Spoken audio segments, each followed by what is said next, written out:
We'll just going on YouTube. This is Acid Root. So I'm going to review the third studio album by Destiny's Child. Basically, this project is called Survivor, and it came out in the spring of 2001. The thing about this particular product is just the fact that Destiny's Child was starting to blow up a bit more after their hit album from 1999, Writings on the Wall. But this is probably their most successful one in terms of like the overall impact and just the widespread appeal behind it. I want to say this album went like 4 times platinums and pitches like that. Pretty excellent type job to kind of gotten there. Now, Destiny Fulfilled, even though this album is pretty solid and has 3 number 1s on here, which is pretty excellent concept, just the pitch behind this was a big deal back in 2000, 2001, early 2002 pitches like that. But I do resonate more with like the singles off of Destiny Fulfilled, some of those type ones like Cater to You and Soldier and like Lose My Breath and some of those type pitches. That was a little bit more amalgamated to like mid 2000s type sounds that just had a little bit more contemporary type sound. But the thing about this particular product is just the fact that it contemporarizes, I don't know if that's like a word, but it contemporizes like the concept of R&B, I think, between folks like Aaliyah, B2K, Beyonce, and Destiny's Child. There just were some excellent type concepts here as the R&B was starting to change and not just be strictly ballad centric with maybe one dance club single and pitches like that. This is a multi-single album, obviously. Has 5 singles on here, 3 of them hit number 1. Some pretty big deals as far as those pitches going to happen. This was definitely a smash hit of a project, and it's very revolutionary around the time. Pretty much, I would say, possibly similar to like Eminem Slim Shady LP or the Marshall Mathers LP. Just a distinct type one. It's definitely probably one of the more defining ones of like early 2000s R&B. I would have to say R&B was really shifting in the tides as far as pitches like that going to happen by the time. Like Genuine was starting to get multiple singles, pitches like that. Usher was starting to get multiple singles. Some of those type of folks that were kind of around that time, there just was a lot more variations compared to the way R&B was in like the 90s and more time.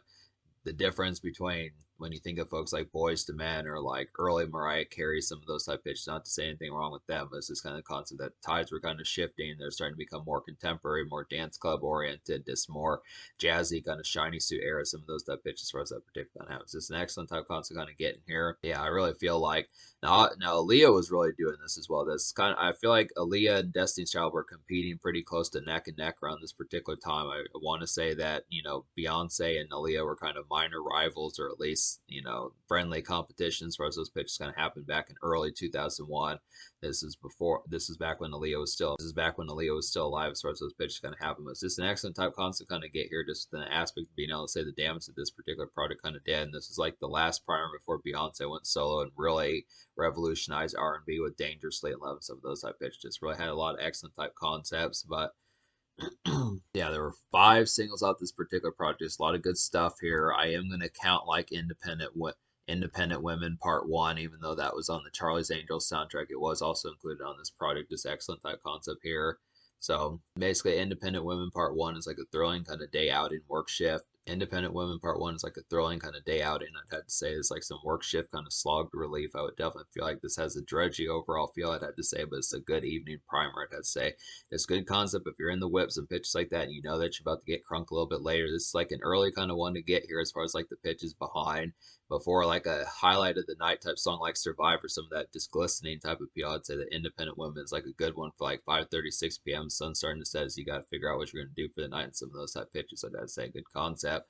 Yeah, all 3 of these first 3 singles, Independent Women, Survivor, Bootylicious, all 3 of these songs hit number 1. So this is definitely, like I was saying, a big deal around this particular time. Just did a lot for R&B around this particular time as far as those fashions kind of went. This dynamite hit after hit. Survivor, which is the title track off this particular album. It's the 2nd single. This is another real smash hit that was just all over radio throughout the early 2000s. This is a song that you can probably still hear today when you look hard enough for like early 2000s R&B. I think apart from like maybe Usher and Mariah Carey and like maybe just trying to think of other early R&B type gems that you would get here and there, Christina Aguilera, some of those type folks that I'd say is just a good concept kind of get towards some of these. Beyonce before like Dangerously in Love type days, that I'd say it's this good concept. TLC, some of those type folks, it's a good concept here. But Survivor, yeah, this is like a glistening kind of nightclub trailblazer. I would definitely feel like this is like a dynamite kind of nightclub song. Apart from like Genuine's Pony and maybe like a couple other type ones that were kind of around this time, there weren't tons of kind of more dance club type crazes that just had this glistening type of feel. It's like a dynamite gem. I would definitely feel like it's like a hooky and melodic. This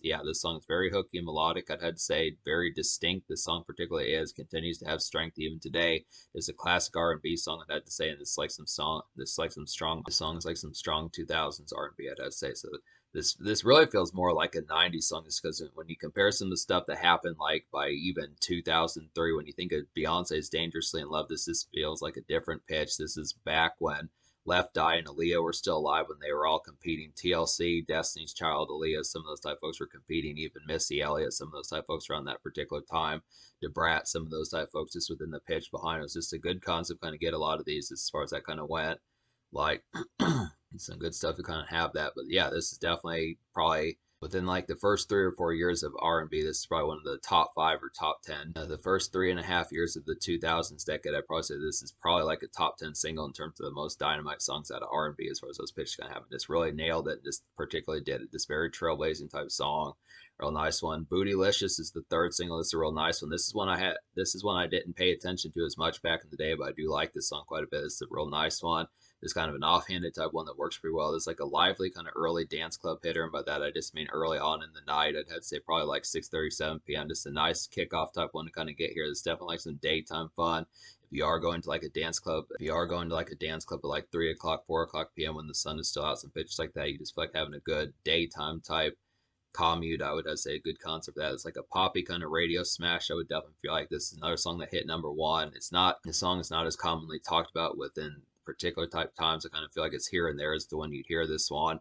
You know, Taylor Swift has problems like this. Katy Perry has problems like this. Just folks who get #1s, but this is just kind of a more offhanded one. Beyonce kind of has problems like this as well. I'd have to say it's not every day that you hear like Beyonce songs from like her album 4 or like Beyonce from 2013, despite the fact that some of those hits charted pretty heavily. I'd have to say, but it's just kind of concept. This is kind of an offhanded #1 type hit to kind of get here. It's just kind of seldom.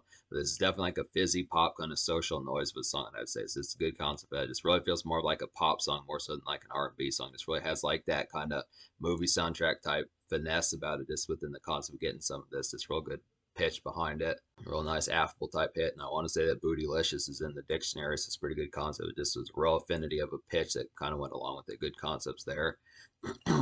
Emotion was the fourth single. It's a good pitch to kind of get this. This switches up the tempo a bit. This is not more nightlife and just kind of more outing, more excitement. This is a little bit more makeshift type tone, which is another revolutionary type one to kind of get here. This kind of helped kick off some of the sounds that, like, you know, folks like Rihanna and Kelly Clarkson, Avril Lavigne were kind of doing like the 2000s, some of those type pitches. It's a real makeshift type one. It's a simple kind of dredgy one. It's like a simple kind of early 2000s day gazing makeshift of a song that had this emotions, like a simple kind of early 2000s day gazing of a song. I had to say it's like some makeshift commute. I would definitely feel like, and it's like a workaday and ambient dredge. I would definitely have to say good springtime frolic of a song to kind of get here. Now this was released as a single in the fall. It kind of feels more of like a golden song, but I just look after. I think the pep behind this particular song is just a little bit more peaceful.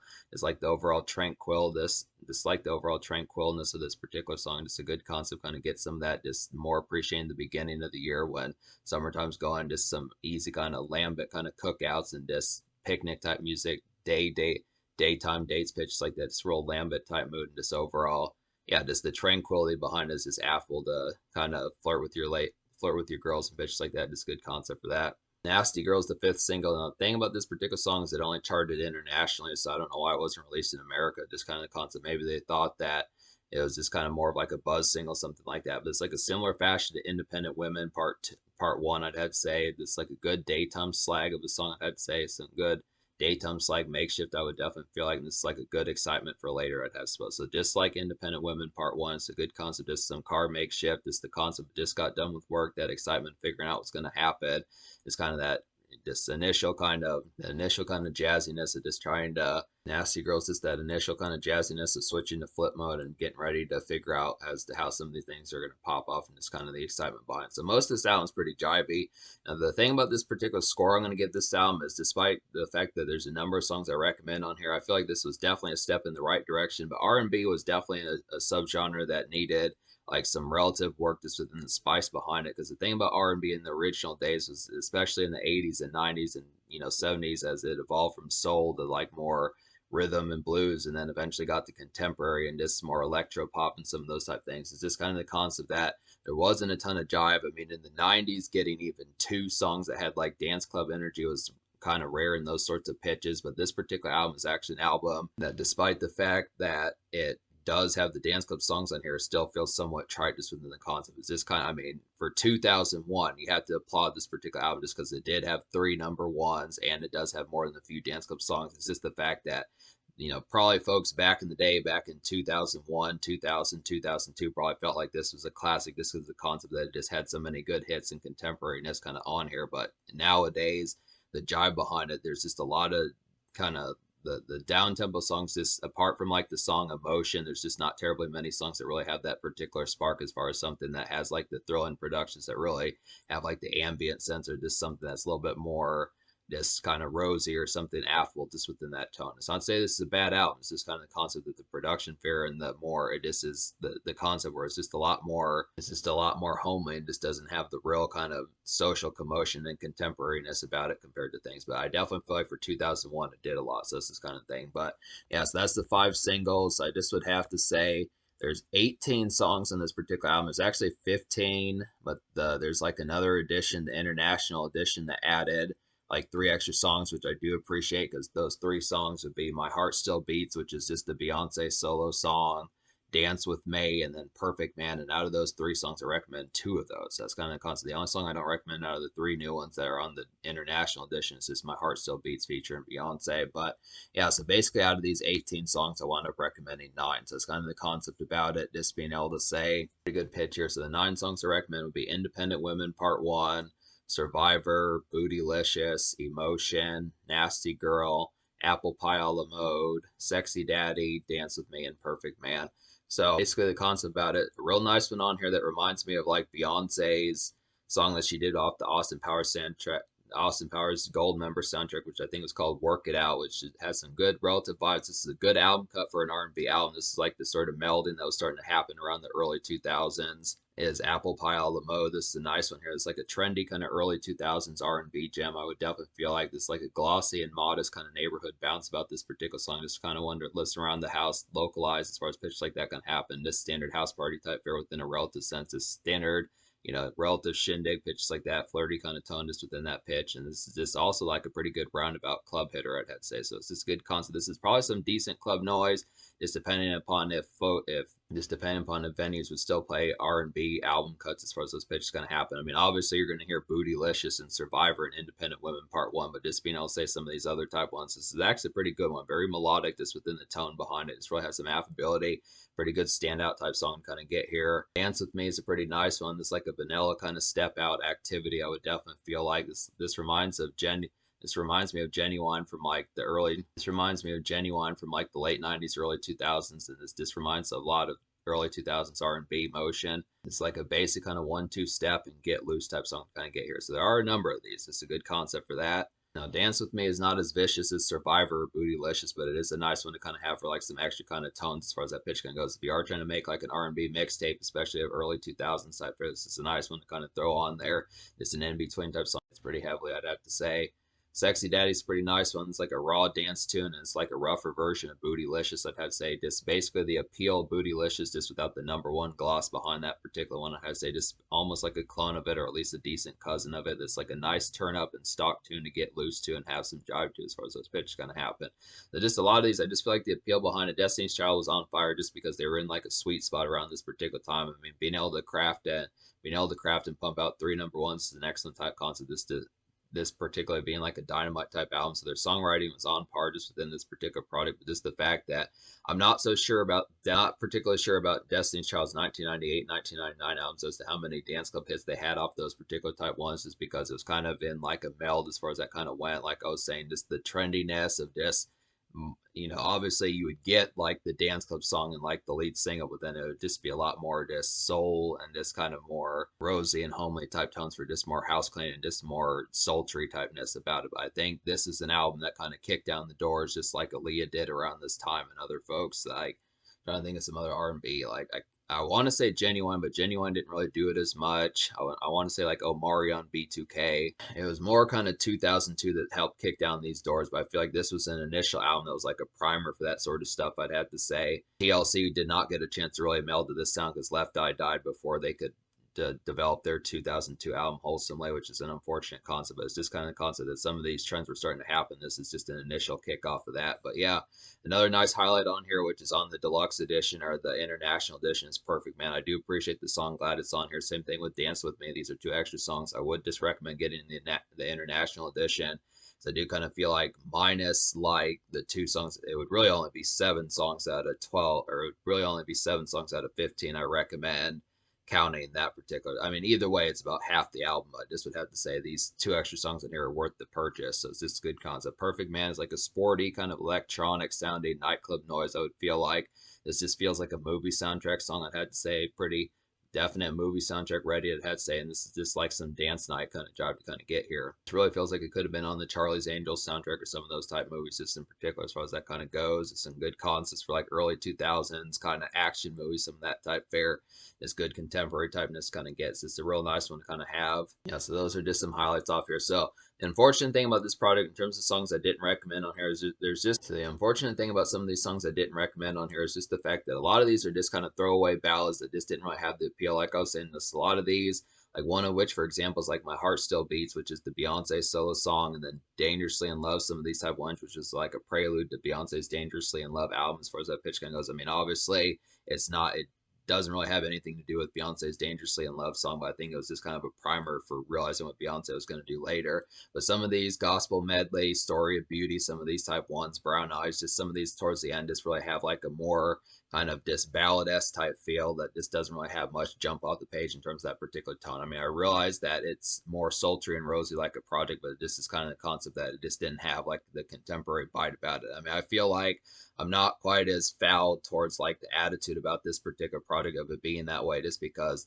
that's just the way music kind of was back in the 90s, early 90s, 80s, and 70s, and pitches like that. It was just kind of it was shape shifting around this particular time as far as that kind of goes, along with it just being able to say that's just kind of the concept as to what would kind of happen here. But it is definitely a pretty trend setting type album, and what did have more dance club hits on there than I was originally thinking it was going to, which is an excellent type concept because yeah, in addition to having 3 number 1s, there's some other type fun type ones to kind of get on here. It's just the unfortunate thing is just the fact that more songs that have the quality of like the single snap of emotion couldn't have found their way into more formats for like some of this more house cleaning and more rosy type music, I'd have to say. Just this kind of thing. But yeah, the score I'm going to give this album, me recommending basically 9 songs out of 18 on here. I'm going to give this album I'm going to go ahead and give this album like a 6 out of 10. I'm just going to give it a higher score just because I look after the concept. I mean, I would feel like half of the album, 9 out of 18, would really be like a 5.5 or a 5.75. But I'm just going to give it the higher score just because the impact behind it. It did have 3 number 1s. I look after it just being able to say it was a smash hit, just did dynamite things. It was a really revolutionary R&B album between Destiny's Child and TLC and Aaliyah and some of those type folks, R. Kelly, just folks like that were kind of doing that. Usher, some of these type folks, they're advancing the sound. This is just a cogwheel that particularly kind of did that and kicked those things off, but it's just kind of the concept. Like I said, for 2001, having 6 songs for the dance club or 7 songs for the dance club is definitely, that's an appetite for it. It's a bigger appetite than what things were kind of doing around that time. So the social score, I'm going to go ahead and give like a 7 out of 10. Because I feel like, yeah, just the impact behind some of these. I look after, there's plenty of good songs on here just to be able to say within that. I look after it like the first 3 singles, Independent Women Part 1, Survivor, Bootylicious are all some real nice highlights to kind of get. These are all instantaneous type ones to kind of have for the most aspect, or at least if you're into listening to throwback kind of R&B from the early 2000s, which is over 20 years now, just being able to say that these were dynamite type ones that were all over the radio daily back in those particular days, I'd have to say. Good concepts for some of that. Definitely pretty trendy type stuff. Trailblaze, that sort of pitch. And there's some extra songs on here like Emotion. That's a pretty good makeshift type snap of one. Some dredgy typeness to kind of get. Nasty Girls, like a relative buzz single to kind of get. And there's some extra dance club type hits to kind of get on here. It's just kind of the concept that the unfortunate thing is just the fact that the rest of this particular album just struggled to get hits that are more makeshift and house cleaning and just kind of more rosy and sultry type ones to just and ballad-esque and just more slow jams to kind of get that affability of something that could have had a little bit more contemporary, just more sonically pleasing, I'd have to say, which it just didn't have the snap and overall catchiness of that of the up tempo moments, which it's just within that aspect, but that's just kind of the tone behind it. So yeah, but 7 social. In terms of the future, like Destiny's Child has not put out an album since 2004. I'd have to say I reviewed Destiny Fulfilled way back in 2016, so it's a good pitch. They also put out like a greatest hits album in 2005. I think that was more of like a Beyonce album. It was kind of pseudo, kind of in between, had both those type of folks on there, I'd have to say. But yeah, I'd have to suppose on the only Destiny's Child's albums I have left, there is a Christmas album, there's their 1998, 1999 albums, and then there's like a remix album that came out in 2002. So there are some more pitches to kind of get to. Just I'd say, and obviously there's a lot more Beyonce I'm gonna get to as well. So some good pitches for that, I'd have to say. But this the importance of this album is definitely there. Did a lot for contemporary R&B, I'd have to say. I feel like it's a little bit rough around the edges nowadays, but I do definitely appreciate and enjoy the product that was put into this and this the overall affluence that it had.